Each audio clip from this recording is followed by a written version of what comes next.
आपका कितना जन्म हो चुका है।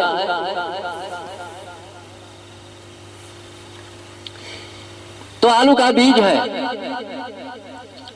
जब आप आलू के बीज को धरती में पिरोते हैं तो उसकी शक्ति जो है अंकुर बन करके आगे निकल जाती है और फिर उसी का रूप ले लेती है। आलू का आलू तैयार हो जाता है। अगर बीज जो है विलीन हो जाता है, सड़ जाता है।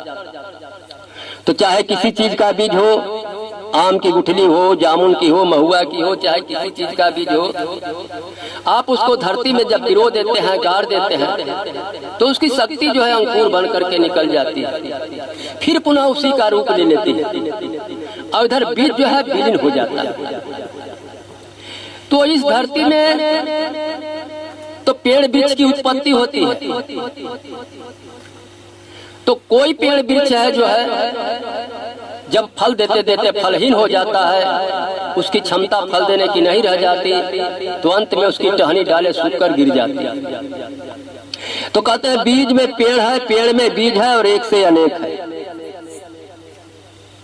तो इस धरती में तो पेड़ वृक्ष साग सब्जी फल फूल वगैरह की उत्पत्ति होती है, पर नारी जो है वो धरती का ही रूप है।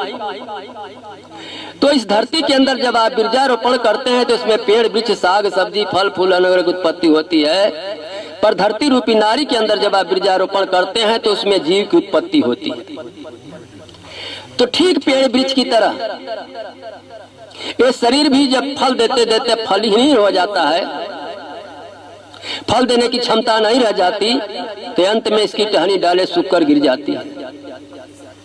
बाल पक जाता है, आंखें अंधा हो जाता है, कान बहरा हो जाता है, दांत टूट जाता है, चमड़ा झूल जाता है, ये घुटना शरीर का बैलेंस नहीं संभाल पाता, अंत में ये भी गिर जाता है।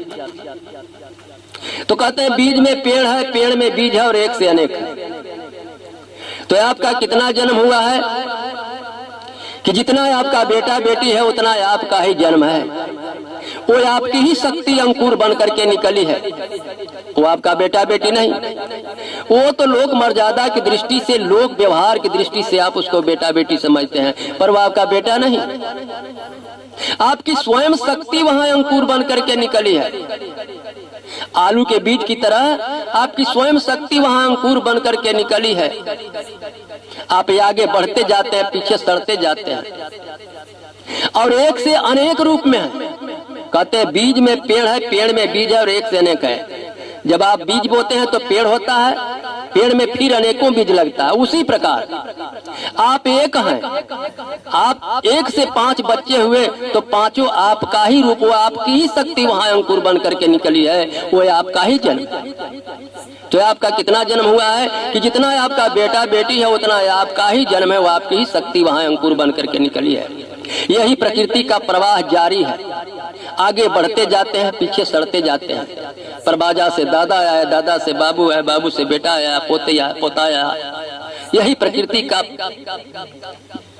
प्रभाव है। कहते हैं तरुअर कहे पात से सुनो पात एक बात, यहाँ का यही रीत है एक यावत एक जात। नया पत्ता लगते हैं, पुराने झड़ जाते हैं। तो जब व्यक्ति का जब जन्म होता है उसके बाद आवाज आती है। तो ये आवाज क्या चीज है और कहां से आती है? तो ये आवाज जो है, जो आपके अंदर पावर है, शक्ति है, ऊर्जा है, उसी को हम आत्मा कहते हैं, उसी को आत्मा कहा जाता है। तो ये आवाज जो है आत्मा की एक कड़ी है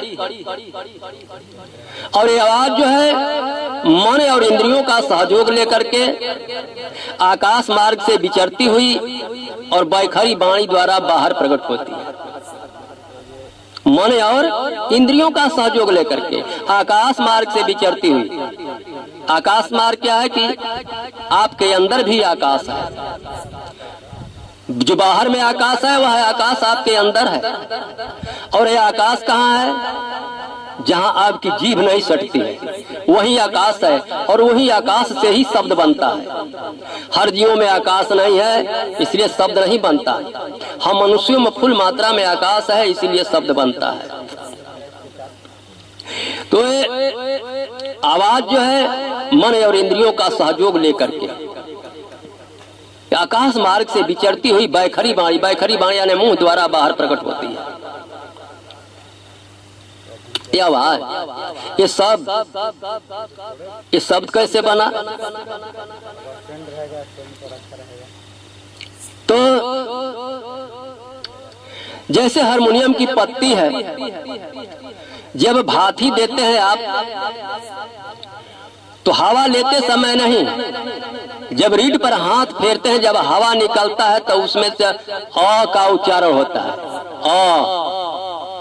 हवा लेते समय नहीं, जब हवा जब बाहर होता है, जब रीढ़ पर हाथ फेरते हैं तो उसमें आवाज निकलता है। जब हवा निकलता है बाहर तब आवाज निकलता है, उसी समय उसमें आवाज निकलता है अ। और जब उस पत्ती पर आप हाथ फेरते जाएंगे तो उसमें शब्द बनता जाएगा। उसी प्रकार जब हम अपने अंदर जो है जब श्वास को लेते हैं यानी भाथी को चलाते हैं तो श्वास लेते समय आवाज नहीं निकलती। जब श्वास बाहर होता है तब उसमें अ का उच्चारण होता है, उसमें अ का उच्चारण होता है।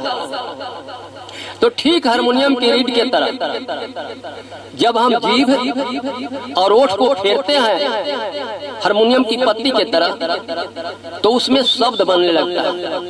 जैसे आप कहेंगे क, जब क कहते हैं तो क का उच्चारण करते समय आपका घाटी के आगे जो तालु है वहां आपका निचला पोजीशन जो सटता है। उसके आगे कहेंगे ख तो थोड़ा और आगे बढ़कर सकता है तालु अर्जी हवा। अब कहेंगे च, जब च कहे तो बीचों बीच आपका जीभ और तालु सटता है। अब कहेंगे तो आपका जीभ जो है दांत के पीछे सटता है। फिर कहेंगे प, जब प कहेंगे तो आपका दोनों होठ सटेगा। जब म कहेंगे तो फिर जो है आपका होठ दोनों सटेगा पर उसमें अनुस्वार है, नाक में बोले। तो इसी प्रकार शब्द बनता है। तो शब्द किसने बनाया? हम और आप। शब्द किसने बनाया? हम और आपने। तो भाई ये सब सारी बातें जो है जब तक आप गुरु के सानिध्य में नहीं जाएंगे तब तक कुछ मिलने वाला है नहीं। क्यों कहते हैं कि गुरु बिनु भव निधि तरह न कोई, चाहे सी ग्रंथ सम होई। फिर कहते हैं कि जप तप तीरथ संजम दान विविध दिन है, गुरु बिना ज्ञान न होवे कोट जतन की। बिना संत सदगुरु के सानिध्य में गए आप किसी बात को न जान सकते हैं न उसका रिसर्च कर सकते हैं। क्योंकि संत सदगुरु जो होते हैं परमात्मा की भक्ति करके वो परमात्मा का स्वरूप बन जाते हैं। उनके अंदर सच्चा शब्द, सच्चा नाम, सच्ची बाणी, अनहद शब्द, अनहद नाद, अनहद बाणी, अखंड कीर्तन, अजपा जाप, आकाश बाणी, कलमा कलाम में सभी नामे उनके अंदर प्रत्यक्ष हो जाते हैं और वो भगवान की भक्ति करके परमात्मा का स्वरूप बन जाते हैं। इसलिए उनके सानिध्य में जो जाता है तो कितना हो बड़ा सठ हो, कितना हो बड़ा मूर्ख हो, संतों के सानिध्य में जाने से पल मात्र में ही उसका सुधार हो जाता है। प्रेम से बोलिए सद्गुरुदेव भगवान की जय। हरि हरि ओम, गुरु गुरु ओम, ओम आनंदमय, ओम शांति।